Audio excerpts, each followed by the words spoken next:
Hello, నేను doctor Narasimhaswamy, Medinine homeopathy Ayurveda Khammam నుంచి మాట్లాడుతున్నాను. ఈరోజు టాపిక్ వచ్చేసి థైరాయిడ్ డిసీజ్ గురించి చెప్తున్నాను.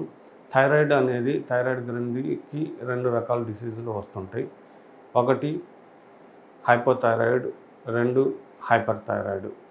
హైపోథైరాయిడ్ వచ్చిన వాళ్ళకి లక్షణాలు ఎలా ఉంటాయి, హైపర్ థైరాయిడ్ లక్షణాలు ఎలా ఉంటాయి, ఇవన్నీ ఈ వీడియోలో చెప్తున్నాను. హైపోథైరాయిడ్కి మొదటగా వచ్చి కొన్ని లక్షణాలు ఉంటాయి. అది సలిన్ తట్టుకోలేరు, వెయిట్ గెయిన్ అవుతూ ఉంటారు, బరువు పెరుగుతూ ఉంటారు. తర్వాత హార్ట్ రేట్ తక్కువ ఉంటుంది. హైపర్ థైరాయిడ్కి వచ్చేసి లక్షణాలు సన్నగా ఉంటారు, చలిని తట్టుకోగలుగుతారు, ఎండను తట్టుకోలేరు. తర్వాత దాహం ఎక్కువ ఉంటుంది, ఆకలి ఎక్కువ ఉంటుంది, ఎంత తిన్నా సన్నగానే ఉంటారు. అది హైపర్ థైరాయిడ్. ఇది లక్షణాలు. అసలు గ్రంథిలో ఎలా వస్తుంది అనేది ఈ వీడియోలో చెప్తున్నాను. హైపోథైరాయిడ్కి వచ్చేసి TSH అనే హార్మోను తక్కువ ఉత్పత్తి అవటం వలన వస్తూ ఉంటుంది. హైపర్ థైరాయిడ్ వచ్చేసి T3, T4 అనేది ఎక్కువ అవుతూ ఉండటం వలన వస్తుంది. హైపోథైరాయిడ్లో మెయిన్గా చాలా ఇంపార్టెంట్ లక్షణాలు ఏమిటంటే అలసట బాగా ఉంటుంది, చలిని తట్టుకోలేరు, తర్వాత ఆకలి తక్కువ ఉంటుంది, అజీర్తి ఉంటుంది, కాన్స్టిపేషన్ ఉంటుంది, శ్వాస ఆడకపోవటం, మొరటు గొంతు. ఆ తర్వాత ఆడవారిలో అయితే అధిక ఋతుస్రావాలు జరుగుతూ ఉంటుంది. అసాధారణ వినికిడి తగ్గటం, ఇవన్నీ లక్షణాలు ఉంటాయి. సంకేతాలు వచ్చేసి పొడి చర్మం ఉంటుంది, హెయిర్ రాలుతూ ఉంటుంది, జుట్టు రాలటం, అవయవాల వాపు, పల్స్ రేట్ తగ్గటం, హార్ట్, ఇవన్నీ ఇందులో ఉంటాయి హైపోథైరాయిడిజంలో.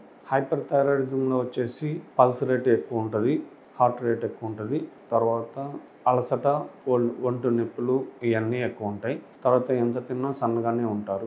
ఇవి వచ్చేసి హైపర్ థైరాయిడ్ లక్షణాలు. వీటిని అన్నిటినీ తెలుసుకోవటానికి ముందు కొన్ని పరీక్షలు ఉంటాయి.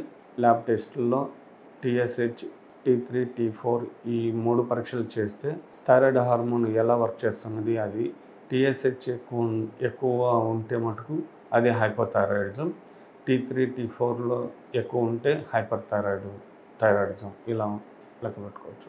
T4 వచ్చేసి ఎక్కువ ఉండాలి, ఎక్కువ ఉంటే అది హైపర్ థైరాయిడిజం. TSH ఎక్కువ ఉంటే హైపోథైరాయిడిజం.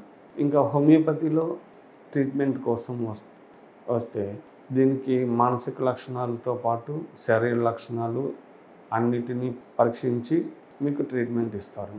పూర్తిగా కేసు అంతా డీటెయిల్గా తీసుకొని పూర్తి లక్షణాలన్నిటినీ క్రోడీకరించి వాటికి ఏ మెడిసిన్ ఇవ్వాలి అనేది హోమియోపతిలో ఆలోచించి ఇస్తాం. ఎందుకంటే హోమియోపతిలో సారూప్యత సిద్ధాంతం ఉంటుంది.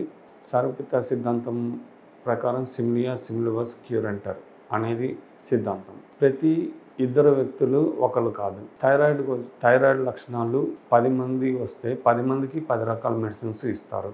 ప్రతి వ్యక్తి శరీర తత్వం, మానసిక తత్వం వీటిని బేరీజ్ చేసుకొని మెడిసిన్ అనేది ఇస్తారు. కాబట్టి ఇది ఒక థైరాయిడ్కి ఇది మెడిసిన్ అనేది ఇవ్వరు. పర్ఫెక్ట్గా ట్రీట్మెంట్ కావాలని అనుకుంటే పూర్తిగా వ్యాధి లక్షణాలతో పాటు మానసిక లక్షణాలు అన్నిటినీ పూర్తిగా తెలుసుకొని మందులు ఇస్తారు. కాబట్టి పూర్తిగా నయం అవడానికి 100% హోమియోపతిలో ఛాన్సెస్ ఉంటాయి.